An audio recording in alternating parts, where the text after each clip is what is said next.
సుచీర్ బాలాజీ చనిపోయాడు. అది కూడా అనుమానాస్పద స్థితిలో. ఎవరి సుచీర్ బాలాజీ? అతను చనిపోతే ఏంటి అనుకుంటున్నారా? కానీ అతని మిస్టరీ డెత్ అనేక అనుమానాలకు తెరపైకి తీసుకొస్తోంది.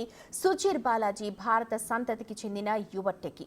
అతను చాట్ జీపీటీని డెవలప్ చేసిన ఓపెన్ ఏఐ మాజీ ఉద్యోగి. 4 ఏళ్లు అందులో పనిచేశాడు. అయితే అతను చనిపోవడానికి ముందు ఓపెన్ ఏఐ గురించి, చాట్ జీపీటీ గురించి సంచలన విషయాలు బయటకు తీసుకొచ్చాడు. ఓపెన్ ఏఐ కాపీ రైట్ ఉల్లంఘనలకు పాల్పడుతోందని ఆరోపించాడు. ఇంతలోనే అతని ఫ్లాట్లో నిర్జీవమై కనిపించాడు. అందుకే ఇప్పుడు అతని మృతి ఇంత సెన్సేషన్గా మారింది.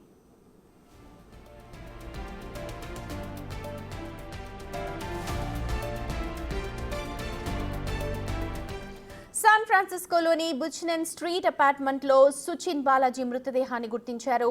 అతను సూసైడ్ చేసుకున్నట్లుగా మెడికల్ ఆఫీసర్ చెప్తున్నారు. హత్య అనడానికి ఎలాంటి ఆధారాలు లేవంటున్నారు. అయితే ఆత్మహత్యకు గల కారణాలపై ఫోకస్ చేస్తున్నామన్నారు.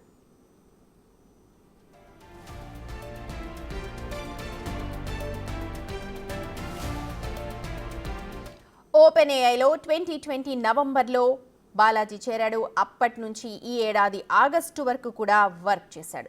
ఈ మధ్యలోనే ఆ సంస్థ చేసిన తప్పిదాలను గమనించాడు బాలాజీ.